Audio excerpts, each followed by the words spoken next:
A história do Chispa. Mais velocidade. Para a Chispa, cada segundo precisava ser ganho.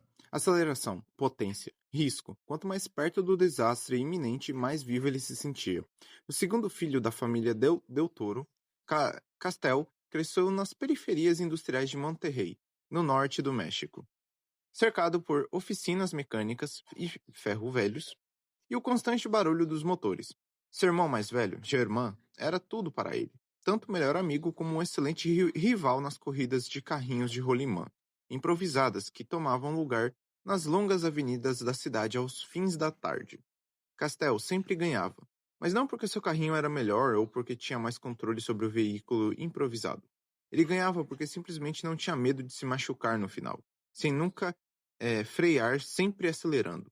Ele costumava sair com as pernas raladas e até mesmo fraturas, mas mal parecia se importar com a dor. Só conseguia focar na vitória. Germain frequentemente o repreendia, implorando para que ele tomasse mais cuidado. Entretanto, Castel apenas via isso como desculpas de um mau perdedor. Os dois nunca tiveram muito em termos de educação.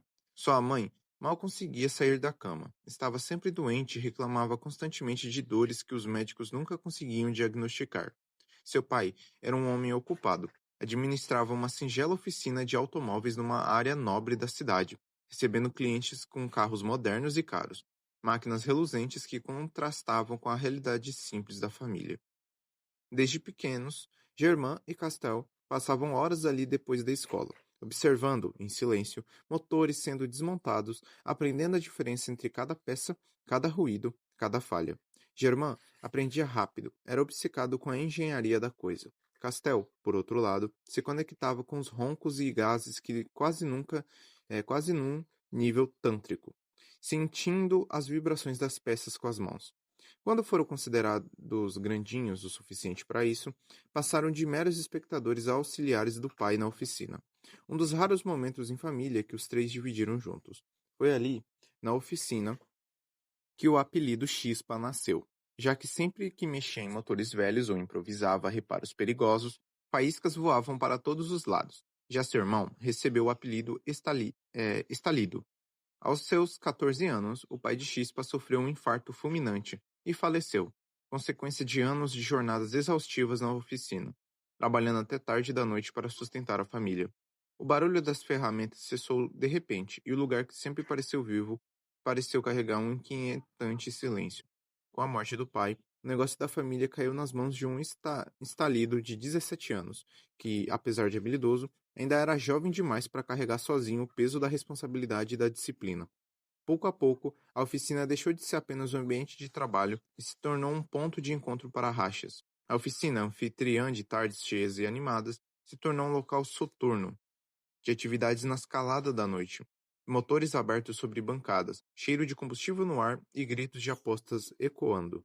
Estalido tentava manter certo controle sobre aquilo. Para ele, as corridas eram apenas uma forma rápida de ganhar dinheiro e manter o negócio funcionando. Afinal, ele ainda se via como provedor, o único capaz de sustentar a mãe e o cérebro irmão mais novo. Para isso, Germain passou a trazer cada vez mais competidores para a oficina. No começo, apenas velhos amigos, pilotos de rua, que precisavam de pequenos ajustes antes das corridas. Fosse trocar velas, reforçar uma suspensão ou ajustar um carburador velho que tremia demais quando o motor passava do limite. Chispa gostava dessas noites. A oficina ficava cheia de vozes, um rádio antigo cantava reggaeton a todo volume e o ar mantinha um aroma constante. Enquanto o estalido batia papo com os pilotos e negociava as apostas, Chispa se mantinha mais atrás, com a visão mergulhada dentro de motores abertos e mãos sujas de óleo até os pulsos. Com o tempo, tipos esquisitos surgiram no galpão da oficina. A princípio, apenas um ou outro estranho parado no fundo da oficina, observando em silêncio enquanto os outros corredores riam alto e discutiam trajetórias. Não falavam muito, não bebiam e quase nunca tiravam os casacos pesados, mesmo nas noites quentes de Monterrey. As vestimentas eram estranhas, grossas e cheias de peças metálicas costuradas nos tecidos como placas improvisadas. Algumas pareciam peças de motor reaproveitadas, presas aos ombros ou aos antebraços. Quando se moviam, pequenos sons de metal raspando podiam ser ouvidos, mas o que realmente chamava a atenção de Chispa eram os cabos. Debaixo dos casacos saíam fios grossos de cobre, enrolados como serpentes ao redor dos braços, ou passando pela cintura.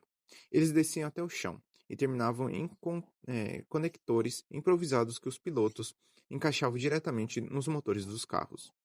Quando os motores ligavam, Chispa sentia um impulso incontrolável de tomar aquelas pistas. Queria ser a velocidade, mas não tinha como passar por cima do irmão para tanto. Com um pouco de responsabilidade que o pai havia conseguido lhe passar antes de morrer, Germain fazia de tudo para manter o irmão afastado daqueles corredores. Castel podia ajudar nos reparos, observar de longe, até montar peças nos carros deles, mas correr contra aqueles exóticos estranhos estava fora de questão. Volta e meia, discussão aflorava. Chispa disse que não via sentido em consertar carros que não poderia dirigir. Stalido respondeu que algumas máquinas brilhavam mais quando cruzavam o horizonte. No fim, era sempre o mais velho quem tinha a palavra final. Os anos passaram, Chispa completou 18 anos e pediu a uma senhora de sua rua para lhe fazer os dreads no cabelo. Naquela noite, as avenidas industriais de Monterrey estavam vazias, como raramente ficavam. O asfalto ainda guardava o calor do dia. Não havia vento e a oficina estava lotada. Motores ligados e aposta sendo murmurada entre goles de cerveja barata. Germain jogou as chaves na direção do irmão. Abre aspas. Só uma corrida. Fecha aspas. Chispa não podia acreditar. O carro não chamava atenção. Tinha um chassi velho, reforçado com peças de sucata, e um motor que os dois haviam reconstruído juntos, inúmeras vezes. No entanto, quando girou a chave, os pistões responderam com um rugido profundo que fez seu peito vibrar. Os Del Toro entraram no mesmo carro. Chispa no volante e Germain ao seu lado, afivelando o cinto de segurança. Na largada, Chispa percebeu algo suspeito. Alguns dos outros carros tinham expostos aqueles mesmos fios de cobre que vira na roupa daqueles estranhos. Alguns cabos se conectavam aos casacos dos pilotos e se entravam diretamente no motor, tornando o homem e máquina uma coisa só. Quando a corrida começou, todavia, tudo desapareceu de sua mente. As luzes da cidade se distorciam como riscos no vidro. O vento cortava o carro e o motor gritava como se fosse explodir a qualquer segundo. Pela primeira vez na vida, Chispa sentiu aquilo de verdade. Descer os morros com carrinhos improvisados não chegava nem perto disso. Chispa quase bateu o carro inúmeras vezes, mas Germain confiava em seu irmão e não o reprimiu. Cada curva se tornava uma prova de sua capacidade. Mais um momento em que Chispa não sabia se quem tomava as decisões era ele mesmo ou o carro. Por alguns minutos, tudo parecia perfeito.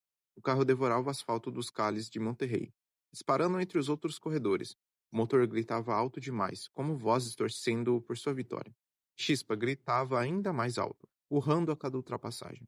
Então, na última curva, viu apenas um veículo à sua frente. Era um daqueles estranhos com luzes neon por todos os lados. De repente, suas luzes começaram a se concentrar na parte traseira do carro, como se algo estivesse sendo carregado.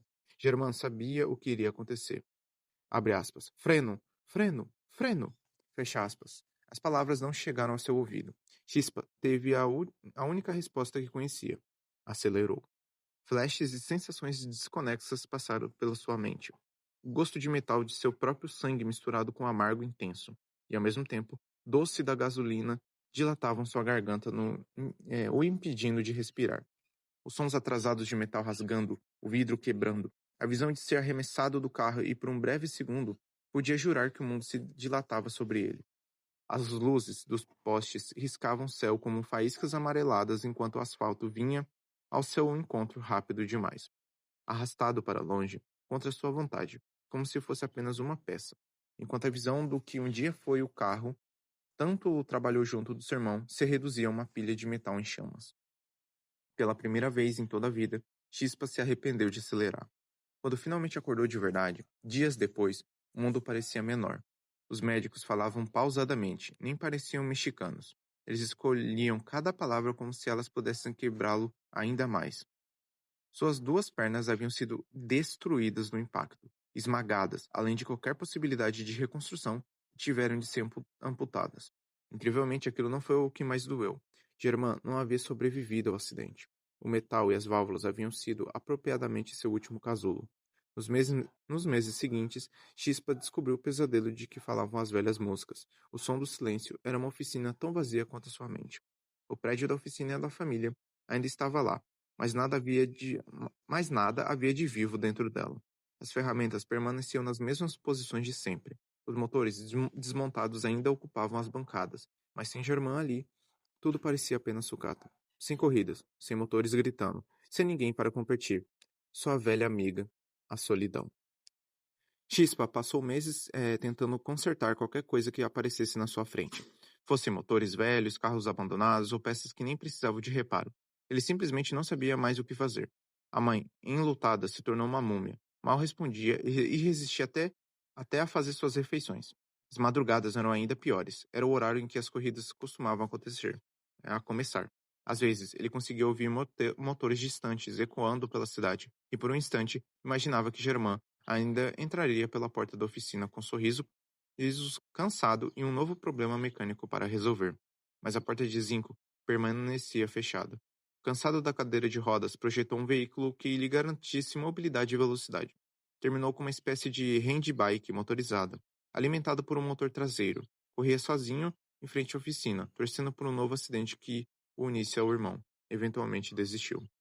Quase um ano se passou desde o acidente. Numa noite, aquelas mesmas pessoas estranhas voltaram, mas dessa vez não queriam correr. Vieram por Chispa. Disseram que ele havia visto algo naquela noite.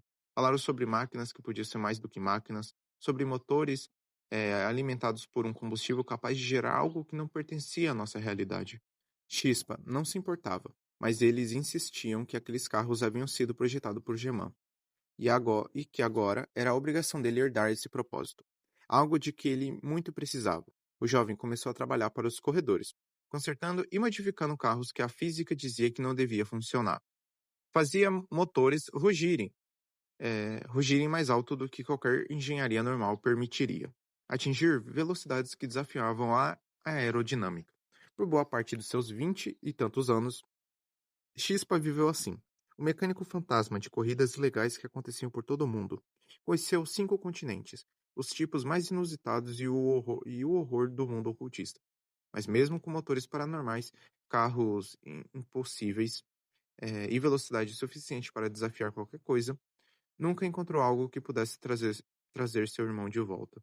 Até que alguém lhe prometeu algo. Em uma competição na Espanha, conheceu uma ruiva sedutora, usando uma armadura cuja engenhosidade dava inveja à mais ambiciosa de suas criações. Seu nome era Escarlata. Abre aspas. Posso lhe dar tudo o que você quiser. Fecha aspas. As faíscas de chispa se reacenderam.